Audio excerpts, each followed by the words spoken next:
7e épisode de la série où je dissèque avec la délicatesse d'un boucher analphabète les cerveaux complètement cramés qui ont Azeroth. On va pas se mentir, aujourd'hui on s'attaque à une belle bande de Souras, le prêtre. Chez lui, il n'existe aucune spécialisation normale, aucune. C'est juste 3 pathologies psychiatriques lourdes qui se battent pour le contrôle d'un clavier dégueulasse, couvert de miettes de Doritos et de sperme séché. Le sacré, c'est la boniche émotionnelle du serveur. Une serpillère humaine qui veut sauver absolument tout. Le mec a le profil typique du bénévole louche qui insiste un peu trop pour s'occuper du catéchisme et des sorties scouts, si tu vois ce que je veux dire. Il adore les âmes innocentes, surtout qu'elles sont petites, sans défense et qu'elles ferment leur gueule. En raid, il regarde les pires abrutis consanguins qui foncent dans les AOE avec les larmes dans les yeux et cette phrase de victime. Je te l'ai changé. Non Sandrine, ferme ta gueule. Tu vas juste finir seul dans un studio qui pue la pisse de chat avec 3 crédits sur le dos et un traitement antipsychotique plus lourd que ton heal. Le sacré ne soigne pas parce qu'il est bon, mais parce qu'il a un besoin maladif d'exister à travers les autres. C'est une sensu affective en burn-out qui s'accroche à sa vocation comme un clochard à sa canette de 8-6. Là, on change de catégorie, on est sur du psychopathe fonctionnel de haut niveau. Lui, c'est pas les enfants son truc, c'est la domination pure. Le discipline en a absolument rien à foutre de ta gueule, il te maintient en vie parce qu'il refuse catégoriquement que tu crèves sans son autorisation écrite. Cette spé a l'énergie d'un chef de rayon de chez Lidl qui te refuse tes congés payés, avec un sourire tellement sadique qu'il mériterait une droite dans les dents. Son grand délire, c'est le fameux « je fais ça pour ton bien », une phrase historiquement responsable des pires crimes contre l'humanité. Et le discipline ne gère pas un groupe de raids,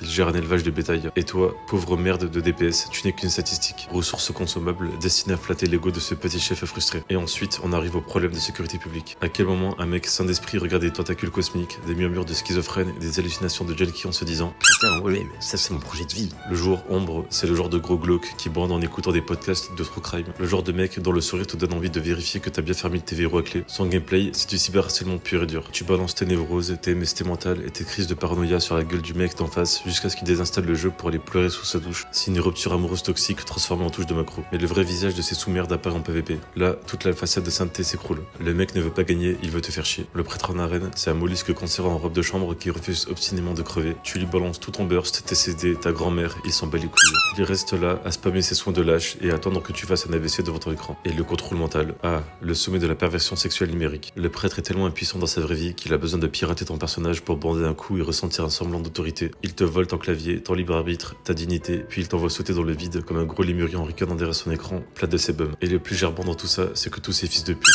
pensent être les gentils de l'histoire. Tous, même le déchet de l'ombre qui invoque des horreurs japonaises venues d'une dimension où la folie est obligatoire. Parce qu'au fond, le joueur prêtre s'en branle de sauver le monde. Ce qu'il veut, c'est que tu rampes à ses pieds pour avoir une miette de sa bénédiction. Et quand tu lui enlèves sa robe blanche, ses serments de faux jetons et ses effets de lumière de kermesse, il ne reste plus rien. Juste un pauvre type dangereux. Allez vous faire foutre. Et amen.